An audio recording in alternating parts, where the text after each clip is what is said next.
Welcome to Club Revenue. I'm Cornelius Willis, and if you're joining us today, you're probably obsessed with revenue growth. So here's a fun fact for you. According to Forrester, companies with high alignment between marketing and sales are 15% more profitable and grow 19% faster.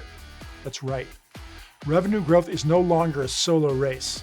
It's a relay that has marketing, sales, and customer success all running in the same direction in sequence to ensure the customer experiences a seamless journey down the funnel.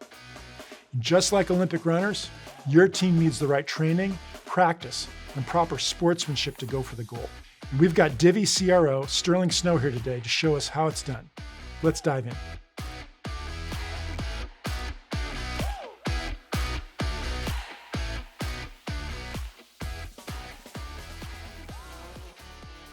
Friction between marketing and sales is a problem for countless companies, and the story is always the same. Sales believes marketing is filling the funnel with lousy leads, and marketing says sales just doesn't spend the time doing the hard work of cultivating opportunities, particularly early in the deal cycle. Bottom line, this feud stops revenue dead in its tracks. Some companies are remedying this problem with a mutual agreement between the two departments that defines the attributes of a qualified lead, and it's a smart idea. According to Gartner, 64% of B2B sales reps said they were more likely to follow up on a lead if the qualification metrics were agreed upon by both sales and marketing. But some CROs are taking an even deeper approach. According to Divvy's Chief Revenue Officer, Sterling Snow, alignment should be the primary driver of your org chart. Divvy is a remarkable financial services platform that was recently acquired by Bill.com for $2.5 billion. Companies don't reach that kind of success in such a short time unless their revenue operations are right on point. And yes, among other things, that means world-class alignment between marketing and sales. Unlike many with this title, Sterling actually came into sales leadership from marketing, and he's been making waves in the revenue world for his insightful innovation, using not just quantity, but quality in designing comp plans. He is a member of the exclusive club creating the revenue operations movement, and we get to pick his brain today. Sterling, I'm honored to welcome you to Club Revenue. Great to be here. Appreciate you having me, CW. So CRO at Divvy means that you've got accountability for the full end-to-end revenue process, from awareness through renewal all the way to expansion. Is that right?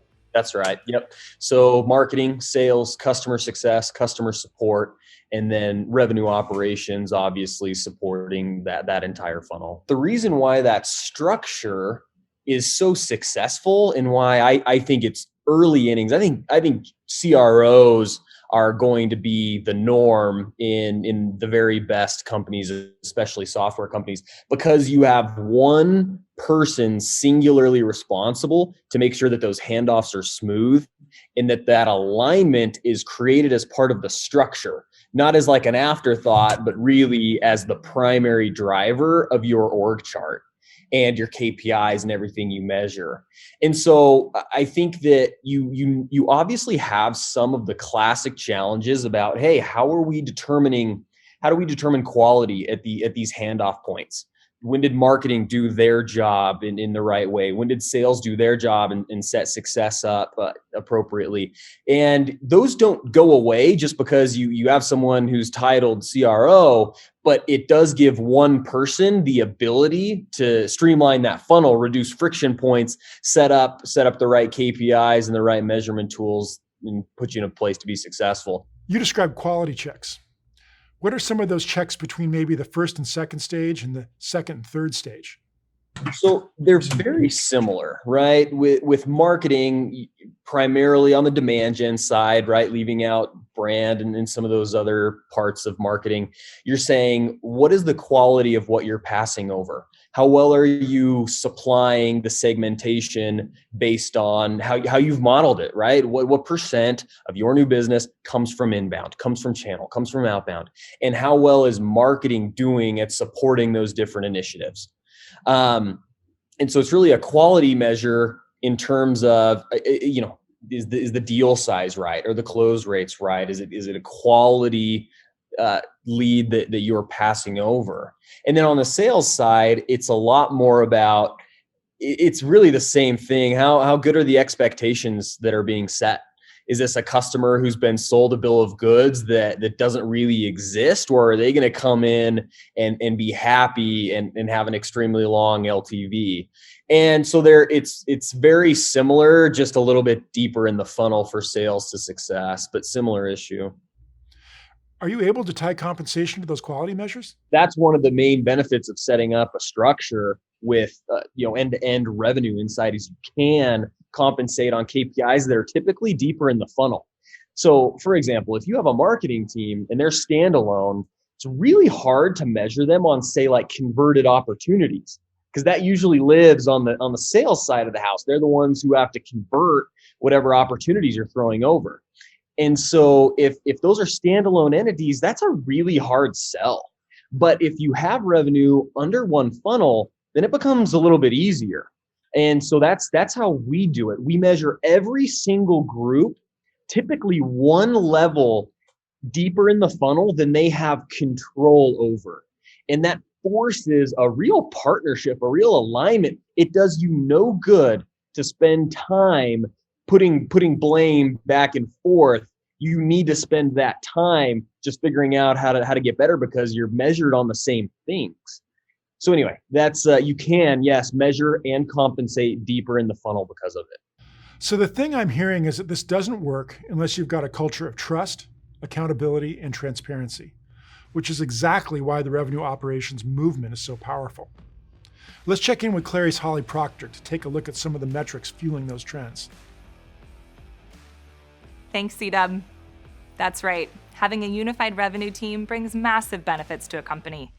With sales and marketing working more closely together, B2B tech companies are seeing a 15 to 20% increase in internal customer satisfaction.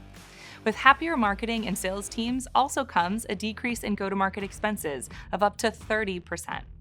This kind of alignment is one of the many reasons why companies with a revenue operations strategy grow 12 to 15% faster than their peers and are 34% more profitable at scale.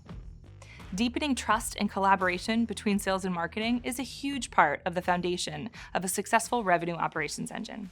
Back to you, C-Dub. Thanks, Holly. Trust between those two organizations is absolutely imperative.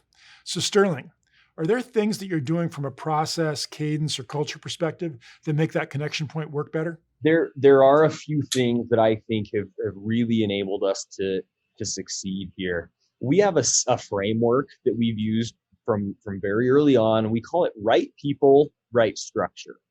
And if you have those two elements, there's a lot that goes into those two elements. But if you can boil it down, any issue you have is dealing with one of those two things. So let's assume we have the right people. When we talk about right structure, you asked about culture. That's a part of it. One thing that we have everybody kind of commit to is a Covey principle, and it's called loyalty to those not present. There's really good essays written about it.